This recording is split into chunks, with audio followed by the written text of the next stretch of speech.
Bueno, buena tarde para todos los que nos acompañan en este encuentro. Agradecemos que hayan aceptado una vez más nuestra invitación para el día de hoy. Esta tarde vamos a hablar precisamente de diversos temas que están relacionados con el sueño en los niños, porque este año la Organización Mundial de la Salud lo celebra. Bueno, no solamente este año, todos los años lo celebra el tercer viernes de marzo y este año va a caer el 19 de marzo. Nosotros nos anticipamos un poco a traer este tema a colación precisamente por todo lo que estamos viviendo con los cambios de las rutinas dentro de casa y los altos reportes de dificultades en la organización del sueño en los niños. La Organización Mundial de la Salud nos habla para el 2021 de un lema que es respira bien, duerme mejor, es salud. Y es que pretende centrar la atención en las frecuentes quejas comunes que manifiestan los padres sobre los trastornos del sueño. Quiere resaltar que respirar correctamente y dormir bien por la noche es de vital importancia para la salud general. Obviamente no solamente para los niños, para todos los adultos mayores, o sea, todas las personas dependemos de una calidad de sueño para tener un muy buen funcionamiento diariamente. Recuerden que a partir de este momento está abierto el chat de nuestra página de Facebook. Recuerden que en Facebook nos encuentran como SEMPI11. Y en este chat ustedes pueden empezar a consignar todas las preguntas que tengan acerca del tema para que nuestras invitadas al panel nos puedan ir respondiendo cada pregunta que cada uno de ustedes está manifestando. Les voy a presentar entonces nuestras invitadas. Es la doctora Ana Carolina Sierra. Un saludito a la doctora Ana Carolina. Ella es neuróloga infantil, máster en fisiología y medicina del sueño de la Universidad de Murcia, España, y tiene un alto entrenamiento en sueño pediátrico. La doctora trabaja en el Hospital Pablo Tobón Uribe y también con nosotros en el Centro de Atención Neuropediátrica Integral. Y la psicóloga María Alejandra Pinilla, ella es psicóloga maestrante en neuropsicología clínica de la Universidad CES, con una amplia experiencia en el manejo cognitivo-conductual de los trastornos de sueño. Estamos felices de contar con María Alejandra dentro de nuestro equipo, porque precisamente nosotros hemos detectado que varias de las dificultades, no solamente desde el comportamiento, sino desde la organización en general, desde lo cognitivo, sensorial y motor, tienen una base cimentada en las dificultades en la organización de la actividad de sueño, que es tan importante y que ocupa tanto tiempo en la vida de cualquier persona. Entonces tenemos varias preguntas a desarrollar que nos han hecho llegar, están como muy motivados frente al tema y nos han enviado muchísimas preguntas a través de nuestro correo electrónico. Se los recordamos para que también en futuras ocasiones puedan también ustedes hacernos llegar cualquier otra duda que tengan, y es Karencita, por favor, me recuerdan, es soy paciente SEMPI @sempi.com.co. Ese es el correo al que ustedes pueden dirigir las dudas que tengan, no solamente con la institución, sino en próximos encuentros de diferentes temas de Facebook Live. Bueno, entonces, si les parece, vamos entrando de una vez en materia. Tenemos una primer pregunta, y es dentro de lo que manifiestan los padres. Perdón, también le doy la bienvenida al doctor Orlando Carreño, nuestro director médico. En este momento está teniendo un poco de problemas técnicos, ya parece que se puede conectar. Él es médico neuropediatra de la Universidad Nacional, experto en epilepsia y tratamiento de movimientos anormales. Entonces le damos la bienvenida también al doctor Carreño.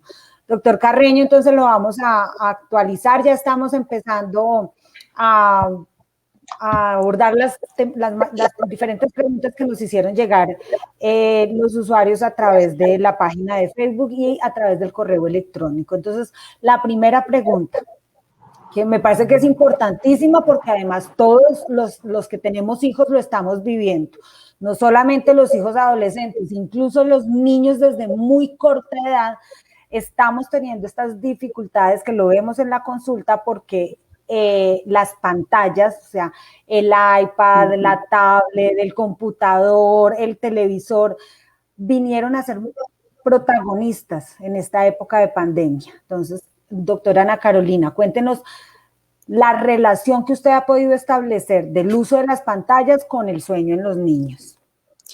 Bueno, buenas tardes para todos y para el público en general. Realmente la pandemia nos ha cambiado mucho estilo de vida, no solamente a los adultos, sino muchos a los niños, y el uso de pantallas no solamente se viene viendo desde la pandemia. Hay estudios desde la alteración que hay del sueño desde el 2015, 2017 en China, precisamente, y ya después con la pandemia, sí, lógicamente hay muchos más estudios porque se ha aumentado. La OMS inclusive ya había pues como hecho las alarmas del uso de las pantallas y las recomendaciones y también la Academia Americana de Pediatría. Antes de esta pandemia se ha visto que antes el uso promedio a nivel mundial de pantallas estaba entre 8 a 10 horas de las 24. Ahora, en varios estudios que se hicieron el año pasado a nivel mundial, se pudo hacer que se aumentó más o menos entre 15 y 20 horas. Eso es a nivel mundial, tanto en niños como en adultos. Pero la población que más estaba usando pantallas, sobre todo por la parte del estudio sumado a las redes, eran la población infantil y adolescente, más o menos un promedio entre los 5 y los 15 años. ¿Esto en qué se refleja?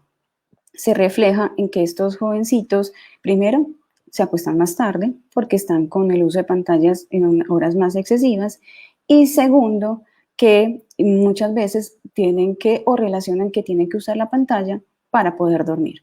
Fisiológicamente, ¿qué es lo que vemos? Que antes el uso, no es el uso, sino el abuso de las pantallas, lo que hace es que la secreción de una hormona que nosotros tenemos, que nuestro cuerpo genera para poder decir nos va a dar sueño, de secretar algunas sustancias que nos dan a dar sueño, que eso es cuando está en la oscuridad, se retrase, que es la melatonina. ¿Por qué? Porque resulta que la melatonina se secreta cuando ya se baja la luz solar, y el uso de pantalla, sobre todo la pantalla azul, que la transmite mucho, lo que son los celulares o el televisor, las pantallas, hacen que esa melatonina no se secrete a la hora que debe secretarse, que es más o menos entre las 7 y las 8:30 de la noche, sino que sea más tarde. Entonces, eso hace que los niños no les dé sueño más temprano, y por ende se retrasa todo este ciclo de sueño, duerme más tarde y la calidad de sueño también no es tan efectiva. Doc, déjeme que le pregunte, que le contrapregunte sí. algo con respecto a lo que usted está diciendo.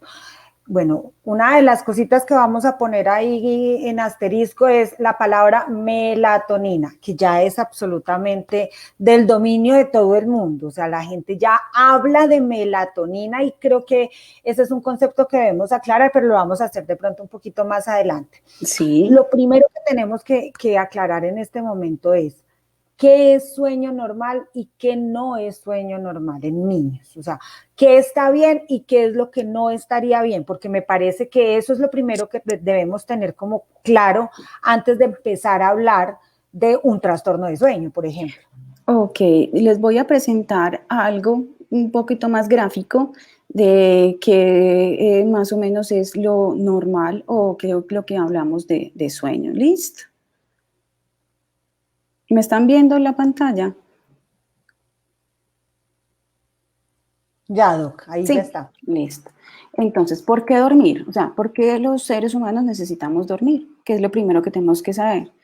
Porque nosotros el sueño lo necesitamos primero para restauración mental y restauración física. ¿Qué quiere decir? Mental es porque nosotros sentimos que descansamos, ¿sí? Que nos reparamos de toda una parte de actividad, y la restauración física es porque durante el sueño hay muchas digamos, mecanismos o también sustancias que se secretan solamente durante el sueño. Entonces, por eso es tan importante que tengamos un buen sueño. Es un estado fisiológico que es activo. ¿Qué quiere decir que es activo? O sea, que hay muchas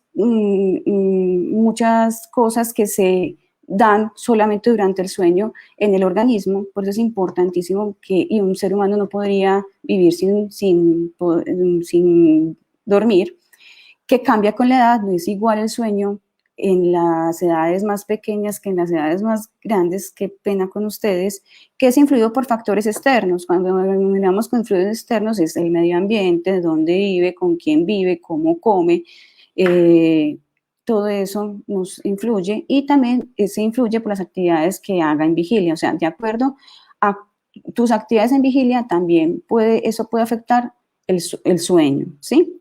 Pero el sueño, como cambia con la edad, ¿sí? Mira que dormimos desde la concepción casi que 24 horas, ¿sí? Y cuando empezamos ya el nacimiento hasta la muerte, vamos necesitando menos horas de sueño y más horas dormidos. Por eso es que las necesidades de sueño cambian, ¿sí? Con la edad.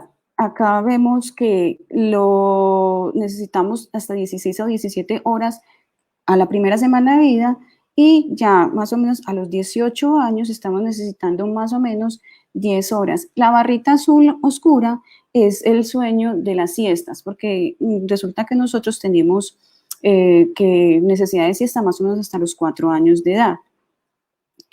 Y la otra cosa es esto que vamos a profundizar un poquito más más adelante de las necesidades de sueño, pero mira que son diferentes de acuerdo a la edad. Y también eso se ve con percentiles.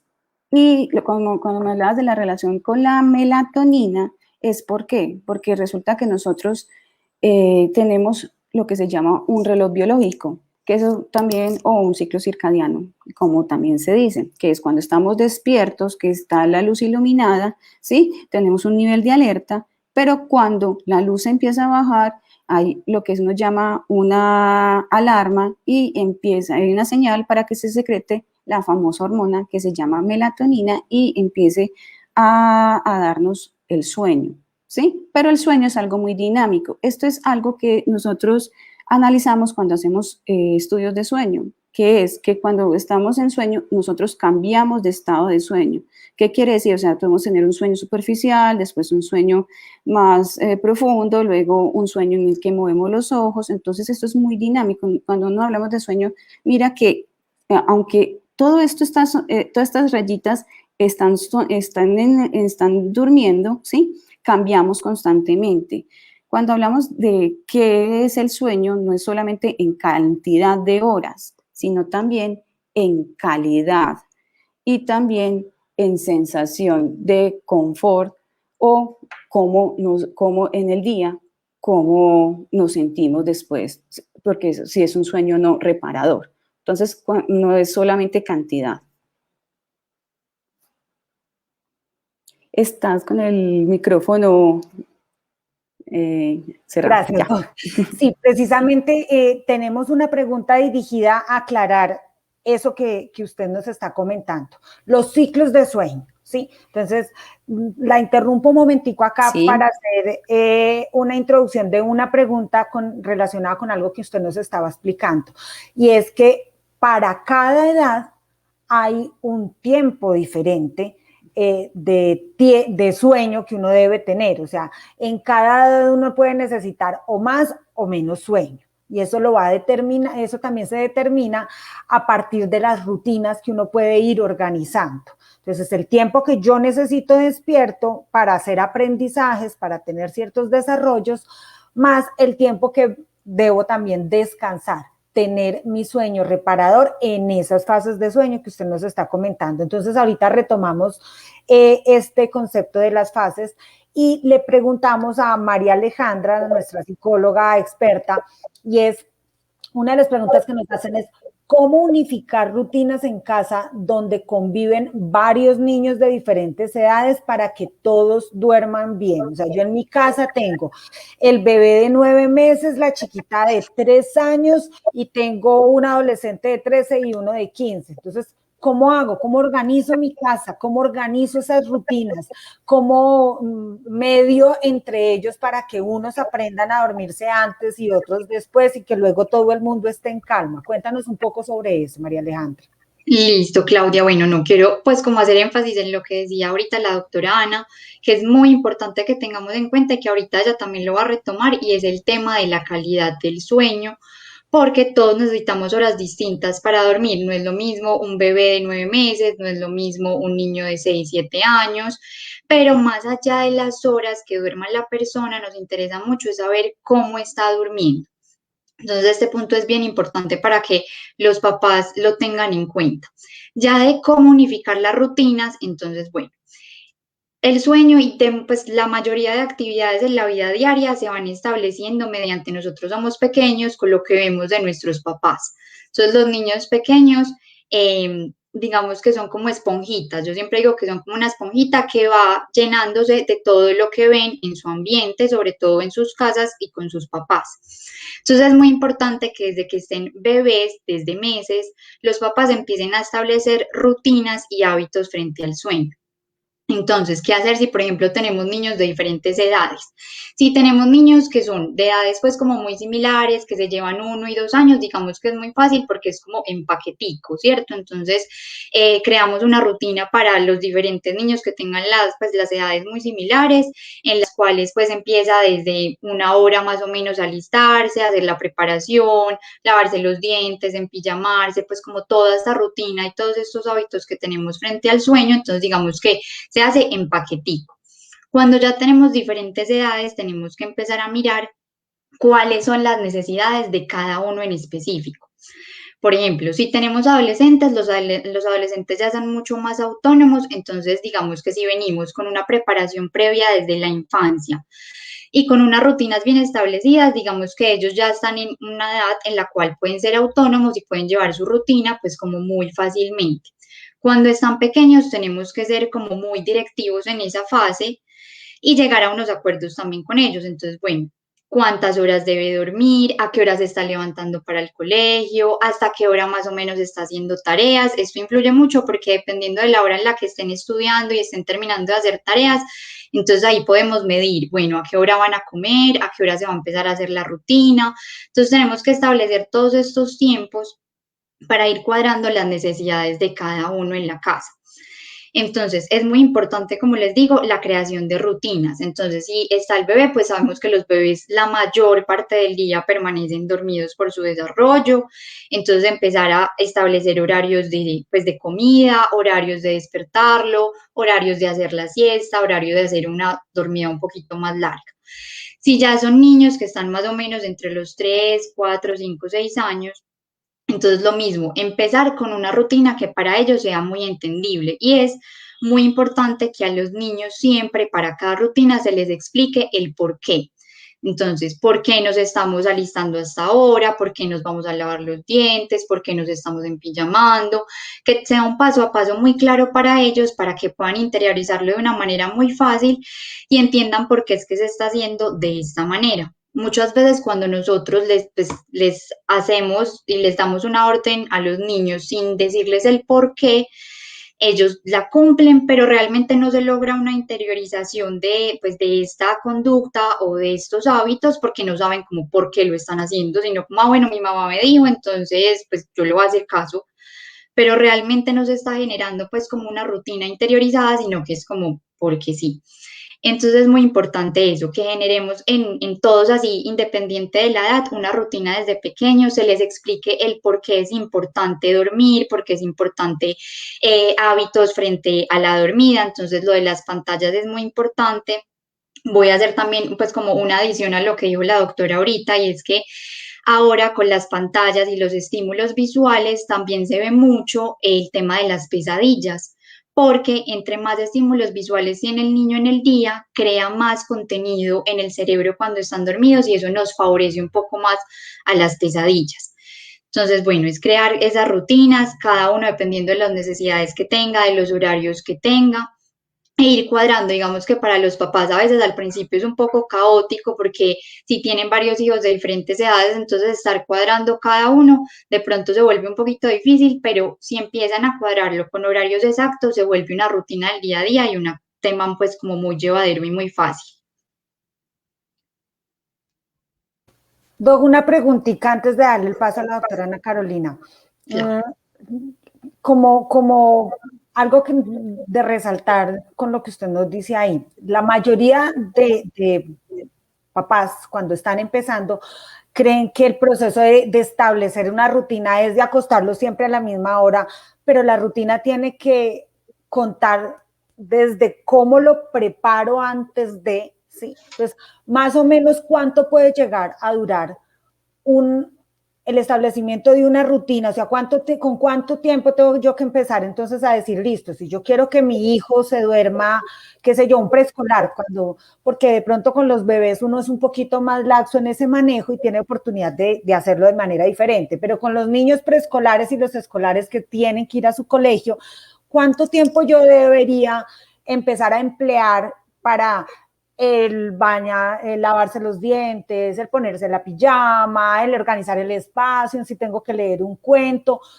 Rápidamente cuéntanos más o menos cómo estaría una rutina para preparar ese chiquitín a que tenga su momento de acostarse y conciliar el sueño y ya dormirse. O sea, que no es solamente que si yo quiero que mi hijo se duerma a las 8, yo faltando 10 para las 8 voy allá y lo acuesto y lo arropo y ya pretendo que todo esté cumplido.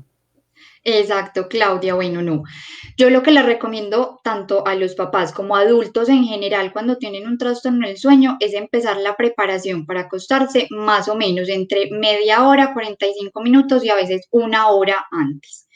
Entonces, por eso les decía ahorita, es muy importante saber los tiempos, cuándo acaban las tareas, a qué hora comen, porque a partir de ahí vamos a empezar a hacer pues como esa rutina frente al acostarnos. Entonces, más o menos una hora antes empiezan, listo, nos vamos a empezar a preparar, entonces se cambian la ropa, la pijama, se lavan los dientes, organizan la cama, hay papás que hacen pues como la lectura de un cuento breve, que se empiecen también a acomodar en el tema de quitar todas las pantallas, el celular, el tablet, el computador, por lo que explicaba ahorita la doctora Ana.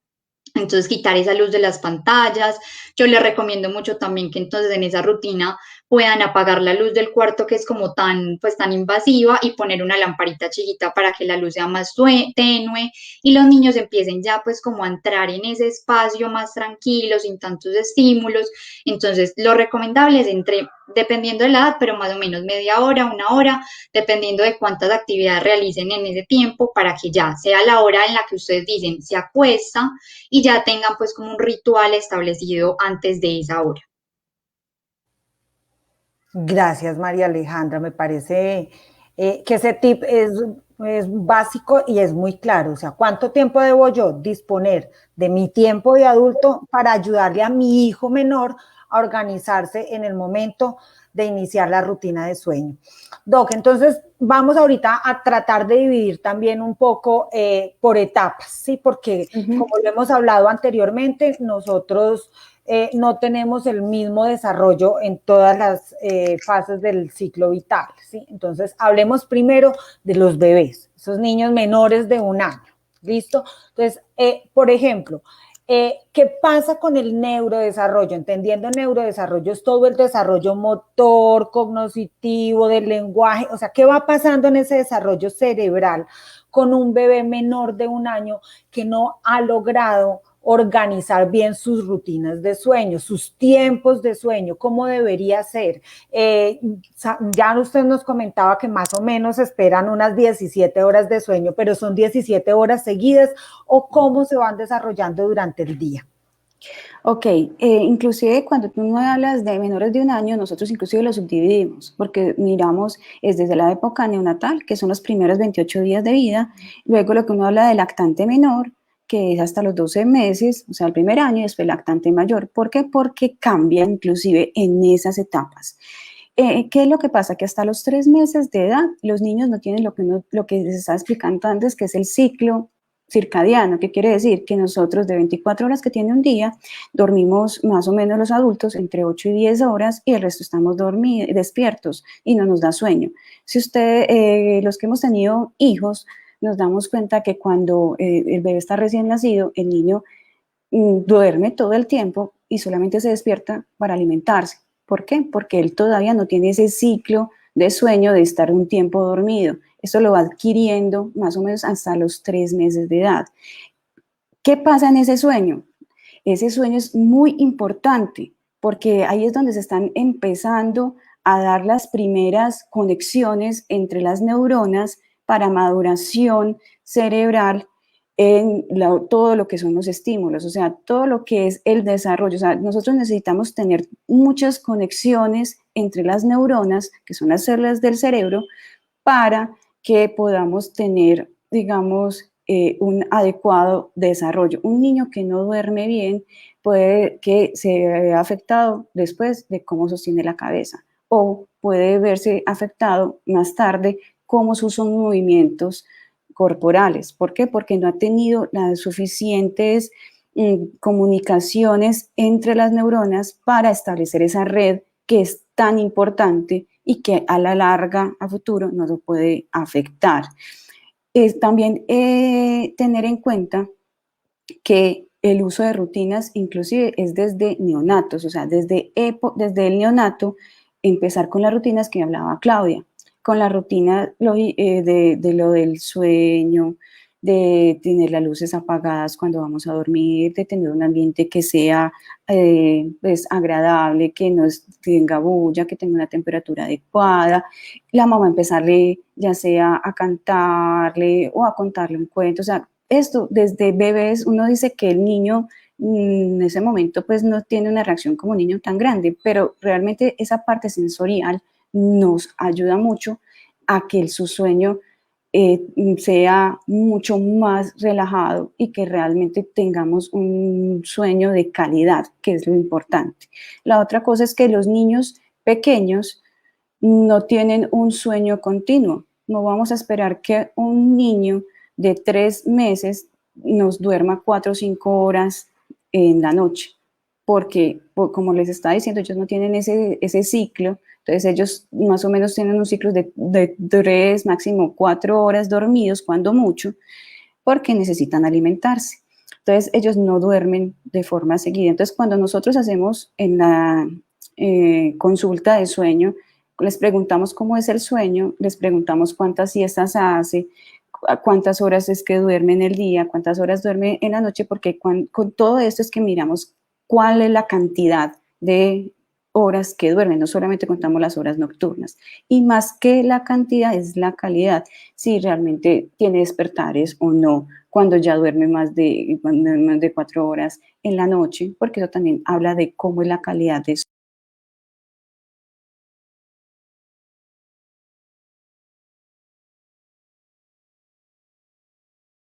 de neurodesarrollo en la motor, que es como lo más visible, sino después en la parte de aprendizaje.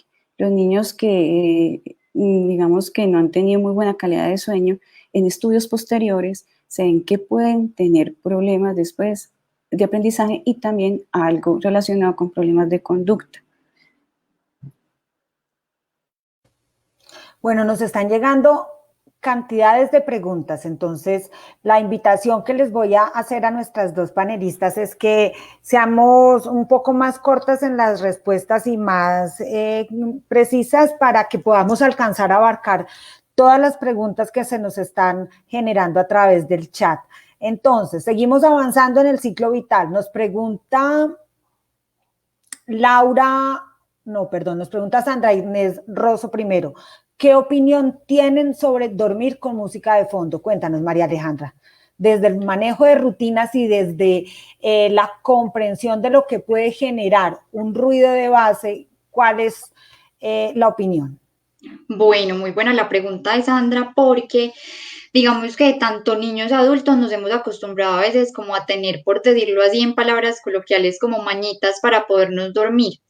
Esto es un tema delicado, ¿por qué? Porque para el dormir siempre necesitamos tener pues como un ambiente muy tranquilo y no tener tantos estímulos externos. Un estímulo externo es una luz, un sonido, el televisor, música, porque digamos que puede que la persona se acostumbre a dormir con música de fondo, que eso digamos que le induzca el sueño un poquito más rápido, pero estamos creando, por decirlo así, como un hábito adicional y, por ejemplo, el día que la persona no pueda tener música por alguna razón, que no pueda tener una lamparita, que no pueda tener el televisor prendido, ese día va a tener problemas para poderlo conciliar porque ya estamos acostumbrados a un estímulo externo que nos refuerza pues como esa parte. Yo lo que recomiendo es tratar de hacerlo en un ambiente totalmente libre de estímulos externos, que no sea algo rutinario porque empezamos a acostumbrar a que el cuerpo necesita o para dormir necesitamos ese estímulo externo y eso nos puede llevar a problemas en el futuro. Entonces yo siempre recomiendo tener el ambiente, la habitación libre de estímulos externos. Bueno, y voy a hacer entonces también una contrapregunta para que la doctora Ana Carolina nos dé también su opinión. ¿Y qué pasa precisamente cuando uno tiene un ambiente controlado en casa, pero cuando hay de pronto cambios o cuando hay, qué sé yo, visitas, paseos y todo esto, y no podemos tener ese ambiente controlado en donde podamos bloquear todos los ruidos o los sonidos y se empieza a generar entonces una dificultad? Doctora Ana Carolina, esos ruidos de fondo, ¿qué tan permitidos podrían ser o no dentro de una rutina normal? O cuando se rompe esta rutina. Sí, o sea, lo que dice Claudia es muy importante, tratar de no tener ruidos, pero hay veces que no es, pues que una cosa es lo ideal y otras veces es la realidad, porque inclusive ni siquiera es cuando cambian de, sino a veces cuando cambian de cuidador, también pasa eso, que se rompe la rutina. Tratar es cuando hay varios cuidadores o que la mamá tiene que ausentarse o los papás o los cuidadores que explicarles cuál es la rutina que ellos tienen previamente para que los cuidadores en la medida de lo posible sigan como la misma para que no se rompa. Y cuando son unos ambientes que realmente no se puedan, tratar de que sea pues lo que no sea algo demasiado ruidoso o con, definitivamente no dormir con música a altos decibeles, porque eso hace que realmente el sueño no sea reparador, no se conciba bueno, tampoco la parte de muchos estímulos visuales, o sea, dormir con el televisor prendido o con el foco o varias luces, porque eso hace que el sueño tampoco sea reparador. Entonces tratar, si no puedes, entonces que no puedo del todo, entonces tratar de poner el ambiente de la manera posible lo más cómodo, como así, o sea, de que el ambiente no sea ni muy frío, ni muy caliente. Entonces si está muy caliente, tratar de que abrir la ventana si se puede, o un ventilador, o si está muy frío, entonces tratar de abrigarlo, tratar de que cuando estén en una parte que no estar en la, pues en la parte del, está en una finca con mucha música, entonces tratar de que el niño no esté al lado de él, donde esté la música, sino tratar que esté en una parte un poco más alejada, para que la rutina no se quiebre tanto, porque después volver a retomarla es muy difícil. Bueno, tenemos aquí un comentario de Natalia Sierra, una fan familiar, que está muy orgullosa de la doctora Ana Carolina como su hermana y reconoce precisamente todo el trabajo juicioso que viene haciendo con el acompañamiento, dando pautas asertivas a los padres para que logren ese proceso de organización del sueño con sus hijitos. Tengo una pregunta para seguir creciendo entonces en edades. ¿Es normal que un niño a los 4 años se despierte varias veces en la noche? Y si esto no es lo esperable, no es lo que diríamos, pues, o sea, más que hablar de si es normal o anormal, sino no es lo esperable precisamente para la edad de desarrollo. Si esto pasa con el hijo de Laura Ortiz, la sugerencia a ella es ¿cuál? Que consulte, doctora Ana Carolina. Sí, mira, cuando no voy a hablar algo un poco más general, no solamente pues como la pregunta de Laura de 4 años, sí, sino que uno dice que más o menos los niños menores de 24 meses pueden tener despertares intrasueño de forma, entre comillas, normal, y habría que analizar a cada paciente por la parte de mirar pues cómo es la parte de algunas necesidades de alimentación, sobre todo en niños más pequeños, ¿cierto? La lactancia pues todavía cuando la tienen.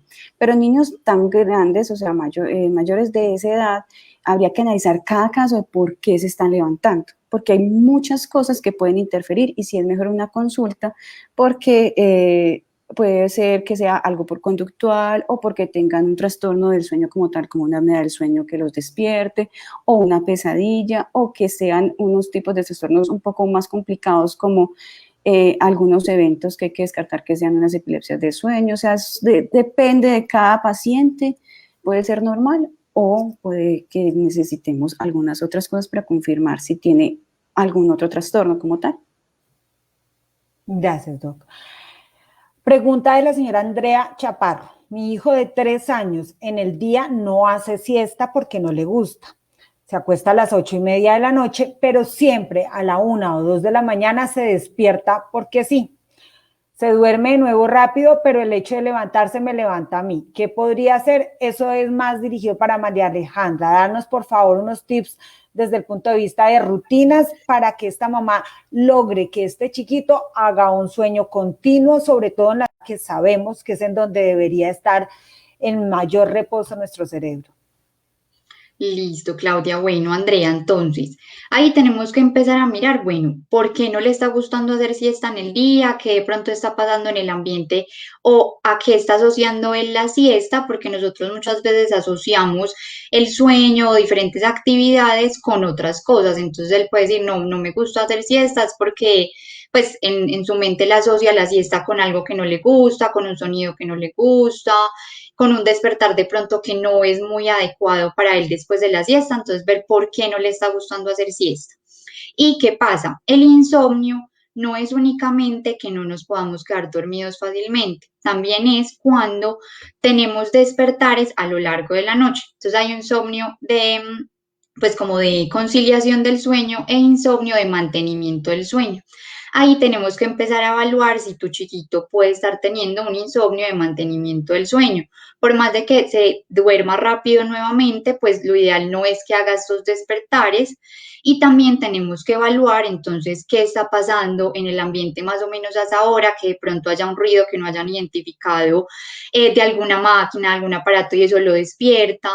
De pronto puede ser que esté teniendo entonces pesadillas y no nos hemos dado cuenta, entonces obviamente se despierta. Tenemos que empezar a analizar diferentes factores, pues como con todo el ambiente y el contexto que ustedes tengan en la casa. No es tan fácil pues como ir mirando qué se hace precisamente en esa hora, sino que tenemos que mirar toda la rutina, tenemos que mirar por qué precisamente en esa hora y obviamente también interrumpe tu sueño, entonces tú ahí también te ves afectada, pero es empezar pues como a evaluar esa rutina y más o menos qué está pasando en esos despertares, si es el único despertar que él tiene, o si hay otras horas en las cuales él se despierta y de pronto no se mueve tanto y tú no te das cuenta. Entonces tenemos que empezar a evaluar diferentes factores y consultar ya con una especificidad un poquito mayor para ver cómo podemos generar pues como una rutina o algún cambio y ver él con qué está asociando sobre todo la siesta, pero eso es como más o menos. Gracias, María Alejandra. Para que tengamos en cuenta también, cuando este tipo de cosas pasen, cuando esas dudas se generan desde casa, o sea, que papá, mamá, abuela, las personas que están alrededor están viendo que precisamente el comportamiento del sueño del niño que tienen en casa no es el que se esperaría, no importa la edad. O sea, eso es un campanazo que tienen los padres y que la invitación es a que crean en su intuición y consulten con su pediatra tratante, o sea, con el pediatra que les está llevando el crecimiento y desarrollo del chiquitín, y pregúntenle directamente al pediatra y digan, indaguen sobre esas cosas y cuéntenle un poco de todas las rutinas que ustedes tienen para que ellos puedan determinar si es o no necesario hacer la remisión, en este caso a un profesional especialista en sueño como la doctora Ana Carolina, o si ellos consideran que pueden ser fallas solamente desde el punto de vista de organización de hábitos y rutinas, a una especialista como por ejemplo la doctora María Alejandra. Bueno, viene una pregunta que nos había quedado ahí en el tintero desde atrás, que me parece que a partir de la pregunta que nos hace la señora Diana Aguilar, podemos traer otra vez a retomar este tema. La pregunta es, Doc, mi hija de 10 años tiene trastorno del sueño. ¿Existen gotas que le puedan ayudar a conciliar el sueño? Habíamos hablado precisamente del uso de la melatonina, que se está volviendo como de manera muy coloquial, en donde ya la gente está manejando que hay melatonina en pastillas, en gotas y de todo, y entonces cada vez que se tiene una dificultad con el sueño, la gente ya está recurriendo, sin haber consultado previamente, ya está recurriendo a la toma de esa melatonina por creerla un medicamento muy naturista, ¿sí? Entonces, explicando directamente lo que nos pregunta la señora Diana y extendiendo un poquito la pregunta, ¿ese manejo de autorrecetarse melatonina está bien? Pues primero tener en cuenta que la melatonina, o sea, lo que le están dando es, la melatonina, como había hablado antes, es la hormona que nosotros tenemos para que es la que al cuerpo le dice que está ya de noche y que hay que secretar algunas sustancias para que nos den sueño. Listo. Resulta que los suplementos que hay en el mercado es de dar mayor melatonina al cuerpo, ¿sí? Pero eso no es puro como lo que nosotros secretamos, sino que tienen algunos otros componentes en las formas en que están, ya sea en gotas, vienen hasta en gomitas, en jarabe, en tabletas, en cápsulas. Y ya se ven que tienen efectos adversos. Se ha visto que tienen efectos secundarios o malos gastrointestinales y que hay que tener en cuenta algunos pacientes, la dosis y sobre todo con algunos pacientes que sufren de diabetes, porque pueden tener alguna interacción con su control de azúcar, por ejemplo. La otra cosa es que la melatonina no, depende de qué trastorno del sueño sirve, no sirve para todo. Como les explicaba, lo que hace la melatonina es que induce el sueño. Entonces, si es un trastorno del sueño, por ejemplo, porque tienes movimientos periódicos de piernas o porque tienes un síndrome de apnea obstructiva del sueño, no sirve la melatonina.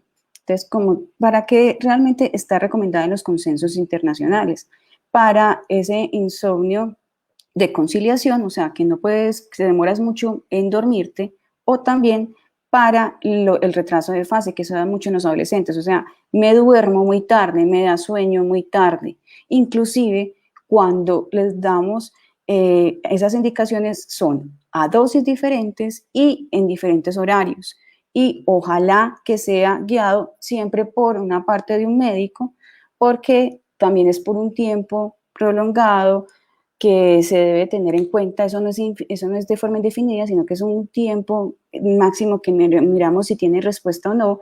Hay diferentes tipos de melatonina y también esos tipos de melatonina, si es de liberación prolongada o no, también tienen algunas indicaciones especiales y hay que complementarlo con algunas otras cosas que hacemos en la consulta de sueño para ver realmente si es efectivo o no. Entonces, la invitación es no autorrecetarse, consultar y también, por favor, las melatoninas, no todas sirven, es porque como es un medicamento que no está regulado, muchas veces lo encontramos en tiendas naturistas, no sabemos realmente cuánto es la concentración de melatonina. Entonces, no es que no sirvan, sino qué tipo de melatonina le estamos dando, cuánto es la concentración de melatonina realmente que tiene el producto. Y por eso es que a veces dicen, yo tomé melatonina y no me sirvió, y le damos realmente una melatonina que sí sabemos cuál es la concentración y para la indicación que debe ser, el tiempo que debe ser y acompañado de otras cosas y realmente sí funciona. En este caso, la recomendación es que precisamente acudan a una cita con, con un médico especialista en sueño. La doctora, perdón, la madre de esta chiquita que nos hacía la pregunta nos complementa más adelante y nos dice que si existen diagnósticos como el TDAH o el TOD, eso quiere decir el déficit de atención con hiperactividad o el trastorno de oposición desafiante. ¿Qué se sugiere para ayudarles a conciliar el sueño? Me parece que son preguntas como muy específicas y en eso sí le vamos a recomendar a la señora Diana que es mejor que vaya a su médico tratante y trabajen puntualmente ese tema, porque definitivamente el sueño es una de las actividades en la vida del ser humano que ocupa una gran importancia y que puede desorganizar otra serie de habilidades. Bueno, estamos teniendo un poquito de problemas técnicos aquí con el cambio de imagen. Les ofrezco una disculpa, no hemos podido volver otra vez al panel completo, entonces tenía una pregunta para la doctora María Alejandra, pero voy a hacerle, mientras que podemos retomar el control del panel completo, le voy a hacer otra pregunta a la doctora Ana Carolina. Dice, he tenido problemas para conciliar, esta me parece que es una pregunta no tanto de niños, pero dice, he tenido problema para conciliar el sueño y con el acompañamiento y asesoría de María Alejandra, o sea, de nuestra psicóloga, me he sentido mucho mejor.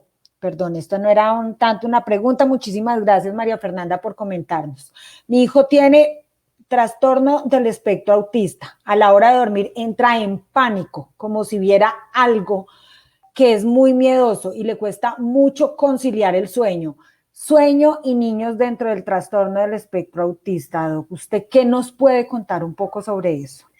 Ese es un capítulo grande, porque resulta que no solamente los autistas, sino los niños con trastornos de conducta, los niños con algunos trastornos conductuales o psiquiátricos o algunas otras enfermedades crónicas van de la mano con el sueño, alteran el sueño, o sea, la enfermedad o el trastorno de día altera el sueño, ¿sí?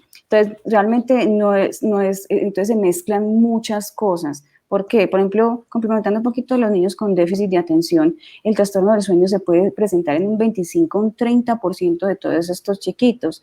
Y el trastorno del sueño de ellos impacta en la parte conductual después de ellos, tanto porque impacta en la parte atencional y también porque muchas veces los niños que no duermen bien son más hiperactivos. Entonces hay que mejorar ese sueño en los niños con déficit de atención.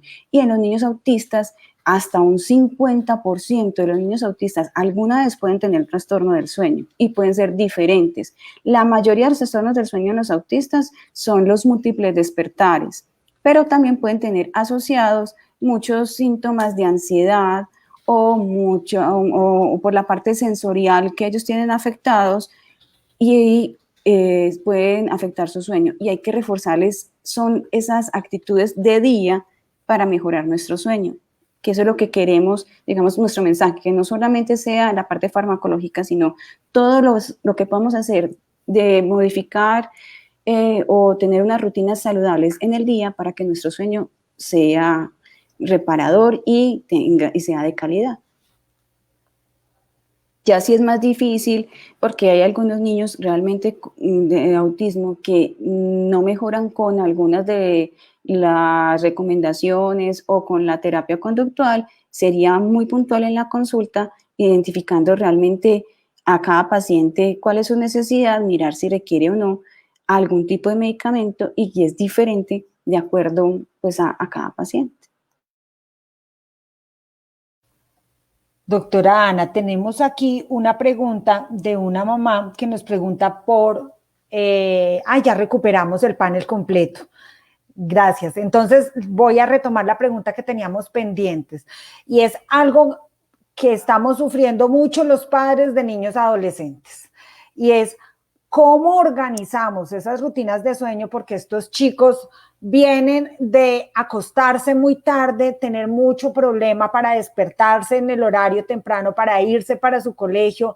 Durante el día estamos somnolientos, pero la pregunta es que muchas veces, ¿qué pasa? O sea, ellos dicen, me voy a dormir, se encierran en su habitación y uno no sabe qué más pasa dentro de esa habitación, pero lo que sí ve uno al siguiente día es que están cansados, somnolientos y su rendimiento no es igual. Cuéntanos un poco, María Alejandra, ¿qué podemos hacer nosotros con estos adolescentes? Bueno, con los adolescentes es complicado porque digamos que ellos ya tienen una autonomía muy diferente a la de un niño chiquito, entonces ellos ya somos autónomos con sus tablets, con sus celulares, con la hora y el establecimiento de la rutina. Entonces es complejo. Lo que yo siempre les aconsejo a padres adolescentes es llegar a un punto pues de flexibilización. Entonces, bueno, listo, tú vas a tener el celular, la tablet o el aparato electrónico hasta tal hora. Vas a tener que descansar, evidentemente, porque al otro día se ve muy reflejado, pues como la somnolencia, entonces les empieza a ir mal académicamente, no rinden, se cansan muy fácil. Entonces, ahí es llegar a un punto medio en el que el adolescente pueda tener autonomía de sus aparatos electrónicos, de su rutina, sus ejercicios, pero también que el papá ponga la norma muy clara frente a hasta qué hora es permitido o no el uso de aparatos. Ahí pues los papás deben ser muy normativos y también pues como que buscar la manera en la cual el adolescente no se sienta invadido, pero tampoco pues que lleguemos al extremo de que de pronto empiecen a cambiar la rutina del sueño y se duerman en la madrugada, entonces tienen que levantarse a las 6 de la mañana para el colegio y durmieron 4 o 3 horas, entonces claro, ahí se ve reflejado. Entonces, no es buscar un punto intermedio en que el adolescente pueda tener sus actividades de ocio, su tiempo con sus amigos virtualmente, pues ahora por la pandemia, y también el papá esté seguro que va a tener un tiempo en el que su hijo va a dormir tranquilamente. Ahí es mucho del manejo de los aparatos electrónicos y de los tiempos y las normatividades con los papás. Clau, tienes el micrófono silenciado. Gracias.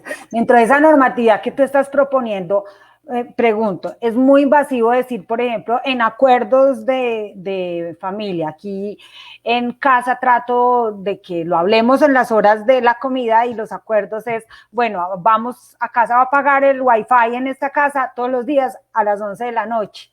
Yo a trueno y relampague, se apaga el wifi en la casa, entonces no hay internet en el resto de la casa, por consiguiente no hay computador, no hay celular, no hay muchas cosas. O puede ser otra alternativa decir, listo, a tal hora empezamos a organizar nuestro tiempo de sueño, entonces aparatos electrónicos van a quedar en esta canastica aquí en tal sitio de la casa. ¿Es muy invasivo tomar ese tipo de acciones o está dentro de la negociación que se puede establecer con el adolescente? Yo creo que está dentro de la negociación, Clau, pues es un tema que es de mucho flexibilizarse por parte y parte. Es un tema que tienen que hablar mucho con los adolescentes, más ahora, digamos que lo que hablábamos al principio, la pandemia nos obligó mucho al uso de tecnologías, de tablets, computadores, celulares, entonces ya a veces usan la excusa, es que tengo que hacer una tarea. Bueno, ahí vamos a empezar a regular en qué horarios se hacen las tareas, en qué horarios vamos a estar en familia, qué horarios definitivamente no. Y ahí es un punto súper clave con los adolescentes y es que los papás deben ser muy coherentes porque entonces ellos ven que los papás se quedan pues con el celular un montón de tiempo o entonces se acuestan a las 2 de la mañana los papás y el adolescente ahí entra a chocar y dice como, bueno, ¿cómo así? Ustedes sí lo pueden hacer y yo no. O bueno, no, ¿cómo así? Entonces acá la norma solo aplica para mí. Entonces yo siempre les recomiendo a los papás que lleguen a un acuerdo con el adolescente, entre parte y parte estén pues como muy tranquilos y que los papás sean pues como el ejemplo de ellos. Lo que decía al principio, los papás son como quienes les dan esas rutinas, esos hábitos a los niños y a los adolescentes, entonces los papás pues deben ser como quienes den el ejemplo con ese tema. Pero pues es mucho con el adolescente es mucho de negociar.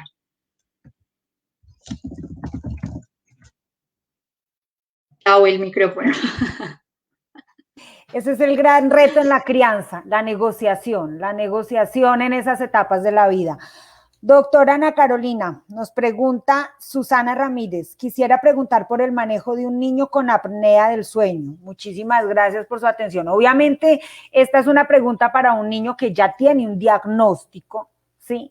Y en donde nosotros ya podemos identificar o donde usted como neuropediatra puede identificar que hay un trastorno de sueño por una causa fisiológica, ¿cierto? Cuéntenos un poquito sobre esto, qué es apnea del sueño y qué se puede hacer ahí.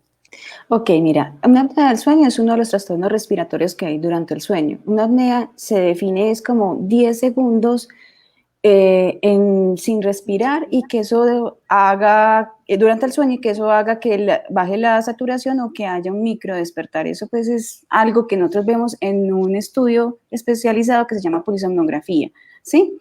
Esa apnea del sueño realmente impacta mucho tanto en la calidad como en la parte de cantidad de sueño, porque hace que el sueño se fragmente, hace que el sueño realmente no sea reparado porque se están despertando mucho los niños, y fuera de eso, en la parte cardiovascular, porque a la larga se ha visto que tiene efectos también de aumentar la presión cardíaca y otras partes pues endocrina.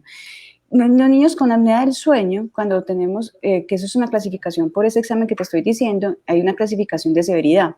De acuerdo a la severidad y de acuerdo a si el niño tiene otras, digamos, enfermedades concomitantes, por ejemplo, si es un niño que es asmático y tiene apnea del sueño, o es un niño que al contrario es obeso y tiene apnea del sueño, el tratamiento es diferente, ¿sí? Porque de acuerdo a la severidad miramos si necesita un aparato especial para poder tener que su vía aérea esté en el sueño despejada, que se llama un CPAP o un BiPAP, o si requieres una cirugía especial, entonces habría que mirar que el otorrino lo vea, porque de pronto el problema de su apnea es porque tiene las amígdalas o las adenoides muy grandes. Como te digo, depende de cada paciente. O también hay niños que son unas malformaciones cranealo-faciales, o sea, que tienen muy pequeñito la nariz o el mentón, y también habrían que mirar. Realmente en la apnea del sueño es un equipo multidisciplinario, no lo maneja una sola persona del sueño.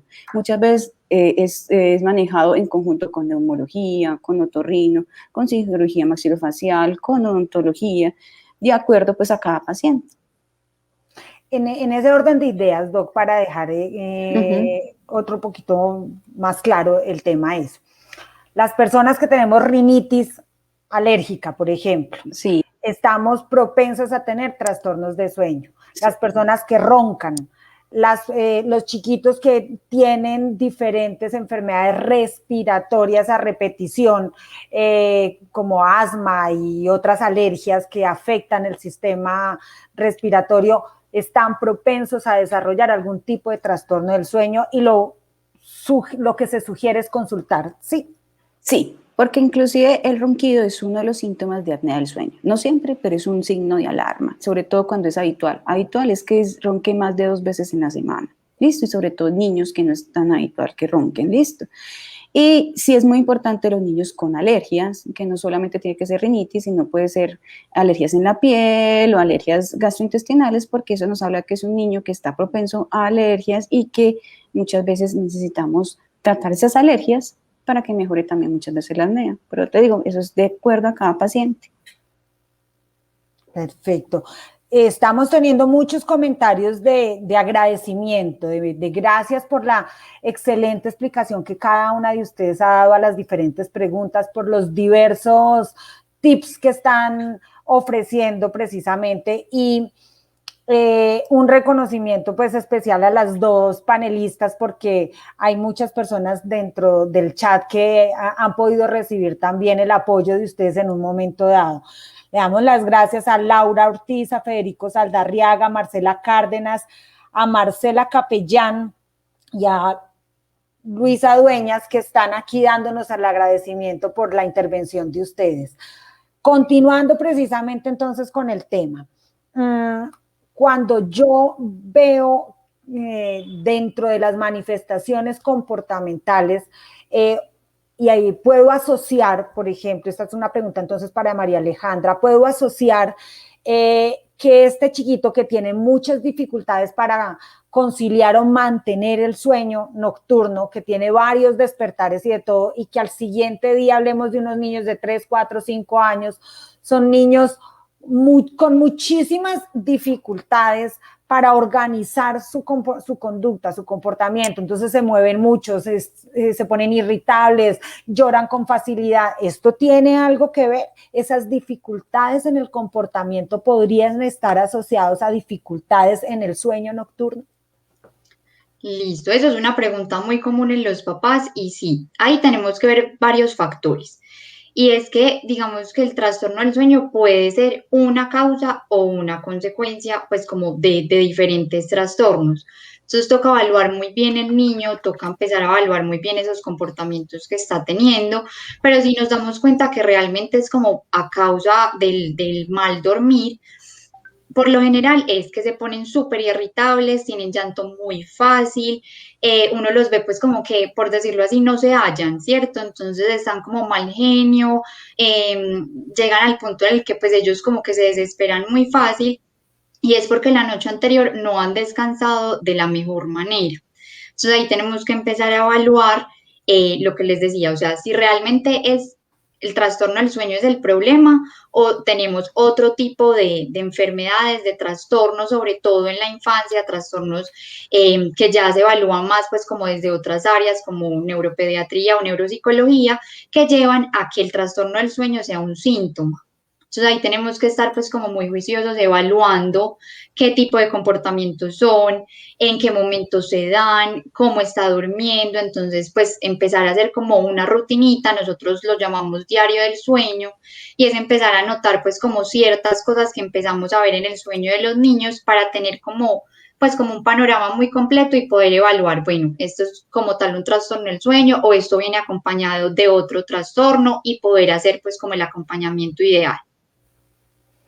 Es indispensable que cuando yo tenga una duda de estas, como mamá, como papá, como abuela, esa campanita que me hizo dar una alerta, lo comente con un médico tratante, inicialmente el pediatra, volvemos y enfatizamos en esto, hay que creer en la intuición, a veces nos han coartado un poco esa posibilidad de preguntar cualquier cosa que para nosotros no esté dentro del desarrollo normal, entonces, ay, se pregunta mucha bobada, no sé qué, no. Siempre que ustedes consideren como padres o como familia del núcleo que hay algo que no está bien, es mejor que lo pregunten y lo consulten para que su médico tratante, que casi siempre es el pediatra, tome decisiones de qué hacer frente a esa duda o a esa preocupación que usted está teniendo sobre el desarrollo del niño. Tenemos una pregunta aquí para la doctora Ana. Una persona X que no quiere que se diga quién es, pregunta, en casa hay adultos con problemas de sueño y toman una melatonina formulada por su neurólogo. Mi niño de 10 años no mejoraba con ninguna melatonina que compraba en la farmacia. Le di la de la abuela y el sueño mejoró totalmente. ¿Por qué? Ella nos aclara que el niño tiene autismo y la abuela toma circadín. Cuéntenos, doctora Ana Carolina, ¿eso por qué se logró? Lo que les hablaba un poquito, realmente aquí es las marcas. O sea, primero, porque los niños con autismo tienen un insomnio que se llama múltiples despertares, ¿sí? La melatonina es esa marca, primero, es de un laboratorio, sabemos que realmente cuánto es la concentración de melatonina que tiene, ¿sí? Que sabemos que tiene muy buena concentración de melatonina y no tanto pues como de lo que uno llama pues de excipientes que son para poder formar la tableta. Y fuera de eso es una melatonina de acción prolongada. ¿Qué quiere decir de acción prolongada? Las melatoninas de acción corta, que son las mayoría que se consiguen en farmacias o en tiendas naturistas, tienen una acción máximo de 4 horas. En cambio, esta de acción prolongada tiene una acción más o menos de 7, 8 horas. Inclusive, si mira que es una melatonina que generalmente viene de 2 miligramos, o sea, tiene realmente una concentración pequeña, pero como es una acción tan larga, por eso es que al niño le ha funcionado, primero por la marca y segundo porque es una melatonina de acción prolongada.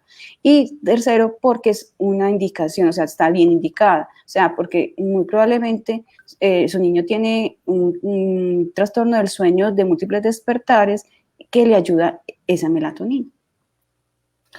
Cuando usted está hablando de la medicación de liberación lenta, es que dura mucho tiempo en la sangre, en el organismo, Sí, para irse diluyendo, ¿verdad? Entonces, por eso su efecto es más más prolongado. duradero, sí, es porque dura, o sea, su efecto en el organismo es más duradero antes de, entonces por eso es que puede durar toda una noche. Exacto. En cambio, las otras melatoninas no duran, durarían mitad de la noche apenas. Bueno, les voy a invitar a todos, a los que nos están acompañando a través del stream y a las doctoras, a las panelistas, a que nos demoremos 10 minuticos para dar un buen cierre a este tema que resulta absolutamente fascinante. O sea, el sueño no es solamente ir y acostarse y desconectarse, no, durante el sueño pasa una cantidad de maravillosas conexiones a nivel cerebral que nos permiten tener un mejor desarrollo en general a todos, en cualquier edad. Entonces, por eso nos pareció importante que precisamente en este mes que se celebra el 19 de marzo, si estoy mal me corrige por favor la doctora Ana Carolina, el Día Mundial del Sueño. Entonces, para una última pregunta que tenemos acá, que me parece absolutamente pertinente, y luego le voy a pedir a cada una que nos dé su cierre sobre el tema. Lo que considere que nos debe quedar a nosotros fijo en nuestras cabezas para tener presente que el sueño es una de las mayores ocupaciones de importancia, que aunque no se ve una actividad de manera activa, perdóneme, que una participación activa, perdón, de parte de nosotros en eso de que es dormir, sí tiene una gran importancia para nosotros en el desarrollo. Entonces, pregunta Consuelo Díaz. Muchas gracias por la presentación y pregunta, ¿el colecho puede afectar el sueño y cómo hacer para lograr que este termine? Le pregunto primero entonces a la doctora María Alejandra, y si la doctora Ana Carolina considera que debía hacer alguna anotación adicional, bienvenida. Esa sería la última pregunta y la invitación entonces a que nos ayuden a cerrar este tema tan importante. Cuéntanos María Alejandra, ¿cómo ves tú esto del colecho? Primero explícales a los demás que de pronto no saben qué es colecho. Hasta luego, llega a preguntar, Clau, ¿cómo así? El colecho es, para que todos lo tengamos pues como claro como término, ¿qué es el colecho? El colecho se llama a que el niño duerma dentro de nuestra cama, dentro de la cama de los papás. Sí, entonces uno pregunta cuando está haciendo la historia clínica es, ¿el chiquitín duerme con ustedes? Y lo reportan historia clínica como colecho. Ah, bueno, listo, no, yo ahí lo pongo diferente en historia clínica, por eso yo dije como así. Bueno, no, ahí es importante, ¿por qué? Porque mucho, eso lo vemos muchísimo, muchísimo, y con niños ya grandes, pues que uno los ve de 10, 12 años y todavía duermen con los papás. Entonces, ahí nosotros tenemos que ver también qué tipo de apego le estamos generando al niño. Todos en el mundo tenemos un tipo de apego. Por lo general, pues buscamos que nuestros niños tengan un apego seguro, que nos vinculemos pues de manera segura con los demás, que tengamos un buen relacionamiento con los demás. Cuando estamos durmiendo con los papás y cuando los niños duermen pues como siempre en la misma cama o se duermen en su camita y a la mitad de la noche van y se pasan entonces donde los papás, estamos empezando a generar unas rutinas y digamos que una dependencia frente a los padres con el sueño que les va a dar muy duro en el momento en el cual ya se rompa esa rutina, porque ahí digamos que están empezando a sentirse seguros en un ambiente solo con los padres y lo que buscamos es que si ellos van a dormir solitos en su cuarto también se sientan seguros, eso empieza también a generar una independencia en el niño. Entonces, también es buscar como, bueno, hasta qué punto sí vemos que es sano, yo no lo recomiendo, digamos que desde muy pequeños ellos ya deben tener su espacio, ya mucho más grandes cuando están adolescentes también es su privacidad, que duerman solos. Entonces yo lo que recomiendo es empezar, que si el niño está durmiendo con los papás, empezar entonces poquito a poquito a quitarle esa costumbre, a invitarlo a que su cuarto es un espacio seguro, su cama es un espacio seguro. También se ve mucho cuando los niños sienten que los papás les va a pasar algo, que los papás de pronto se van a ir y ellos no se van a dar cuenta. Entonces lo que el niño busca es como, bueno, no, yo voy a dormir con mi papá para sentir que está ahí y que no me va a dejar, por ejemplo. Para nosotros los adultos puede ser de pronto algo muy simple, pero para los niños les genera mucha angustia. Entonces, claro, buscan siempre estar durmiendo con los papás para no sentirse desprotegidos, para no sentirse abandonados. Entonces, es empezar a orientarlos en que su cama es un lugar seguro y que como papás vamos a estar ahí para ellos, que como papás vamos a estar en el cuarto de al lado. Entonces, pues como empezar a interiorizar esto en el niño, porque también es un tema un poquito más profundo y es como de cómo nos estamos relacionando y cómo estamos generando ese apego del niño. Doctora Ana, ¿quiere adicionarnos algo? Pues digamos que hay algunas cositas, sobre todo las angustias de la mamá cuando son niños muy pequeños, o sea, cuando están lactantes pequeñitos, pues doctora, ¿cómo uno va a tener colecho? Entonces, ¿cómo voy a revisarlo? Sobre todo, les da mucho susto de que se volteen, y entonces está el tema pues de la muerte súbita del lactante, ¿sí? Entonces, lo recomendado es no tengan colecho porque eso inclusive está contraindicado para evitar pues como muerte súbita del lactante, pero que puedan tener mientras tanto una cohabitación.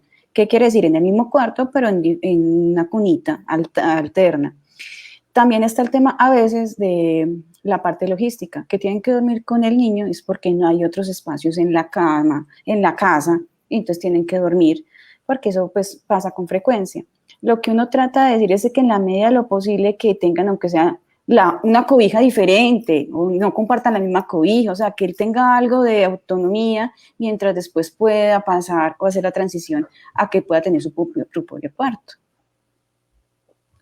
Es importante que los papás comprendan que el hecho de la recomendación que damos las personas que estamos trabajando desde la parte médica para que eviten hacer el colecho, tiene una cantidad de oportunidades de desarrollo, sobre todo para el niño, pero también para la recuperación de la privacidad como pareja, aquellos que todavía están en pareja, o simplemente la necesidad que tiene el niño para establecer su espacio, ¿sí? Diferente al espacio de mis padres o de mi tía o con quien sea que duerma.